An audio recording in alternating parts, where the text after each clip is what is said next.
अहिल्यादेवी होळकर यांच्या जयंतीनिमित्त 1.5 कोटी खर्च करू नये, असं देखील तुम्ही या नोटीस सरकारला पाठवली आहे. काय नेमकं नमूद केलेलं आहे? कशासाठी नोटीस? अ, किशोर वरक म्हणून सिंधुदुर्ग जिल्ह्यातील धनगर समाजाचे युवा नेते आहेत.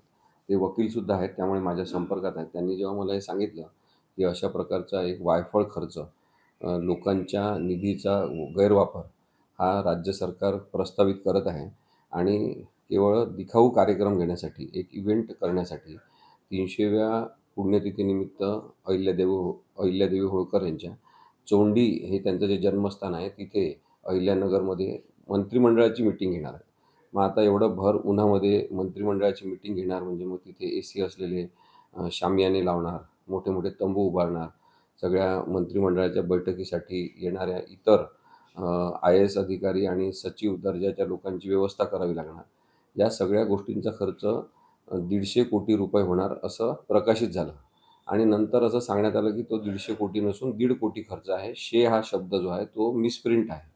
माझं तर म्हणणं आहे, की 1.5 कोटी रुपये खर्च करणं हा सुद्धा मिसप्रिंट नसेल तरी मिसगव्हर्नन्सचा भाग आहे आणि जे जनतेच्या आवश्यकतेचे वापराचे पैसे आहेत, ते अशा प्रकारे केवळ आपल्या हाती सरकार आहे म्हणून कसेही खर्च करायचे आणि दिखाऊपणा करायचा हे अत्यंत चूक आहे.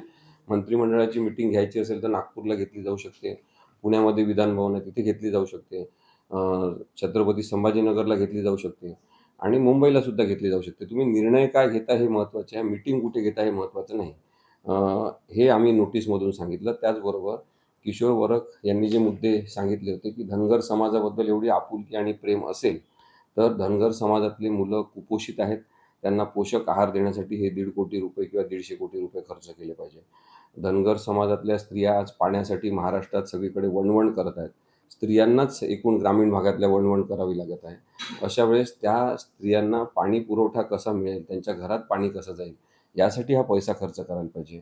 त्यानंतर मेंढपाळ, शेळी पालन करणारे म्हणून धनगर समाज ओळखला जातो. त्यांची गाई-गुरं, मेंढ्या, शेळ्या यांना राखीव कुरण चरण्यासाठी असलं पाहिजे.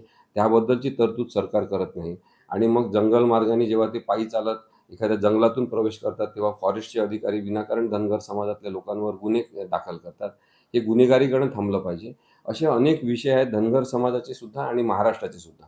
तर त्याचा प्राधान्यक्रम तसा न ठरवता केवळ राम शिंदे नावाच्या एका नेत्यांनी आग्रह केला म्हणून त्यांचा बालहट्ट पुरवण्यासाठी अशा प्रकारे खर्च करायचा आणि एका जिल्ह्यात आणि एका समाजामध्ये दबदबा निर्माण करण्यासाठी लोकांच्या निधीचा गैरवापर करायचा हे चुकीचं आहे, असं म्हणून आम्ही ती नोटीस पाठवली. आता असं कळत आहे, की ती मीटिंग साधारणतः रद्दच होणार आहे. ते तसं करणार नाहीत.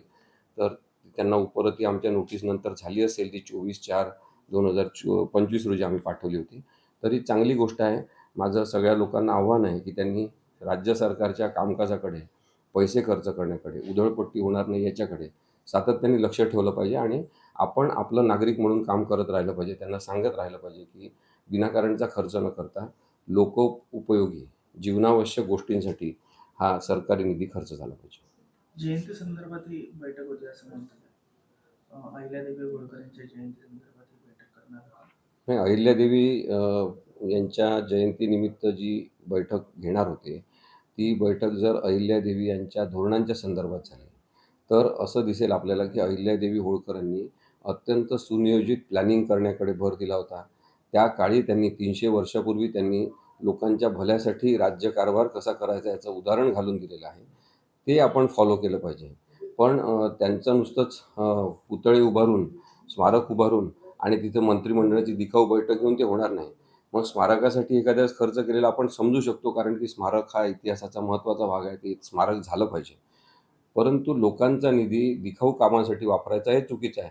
मग एवढंच धनगर समाजावर प्रेम आहे, तर आमचे जे पक्षकार आहेत किशोर वरख, त्यांनी असं सुद्धा नोटीसमध्ये लिहिलेलं आहे, की एवढं प्रेम असेल धनगर समाजाबद्दल, तर मग धनगर समाज जसा उन्हातान्हात राहतो, पाल लावून झोपड्यांमध्ये राहतो, तसं तुम्ही पाल ठोका आणि मग तिथं मंत्रिमंडळाची बैठक घेऊन दाखवा उन्हातान्हात. तुम्ही घेऊ शकाल का? नाही घेऊ शकत. तुम्हाला वातानुकूलित तंबू पाहिजे तिथे. तर हा सगळा दिखाऊपणा बंद केला पाहिजे, असं त्यांनी नोटीसमधून सांगितलं. त्याचा चांगला परिणाम झाला आहे असं दिसतंय आणि ती मीटिंग रद्द झालेली आहे. अहिल्यादेवी होळकरांचे विचार धोरणांच्या संदर्भातले पाळले जातील आणि दिखाऊपणा नष्ट होईल, अशी अपेक्षा नोटीसमधून केलेली आहे, ती पूर्ण होईल असं वाटतं.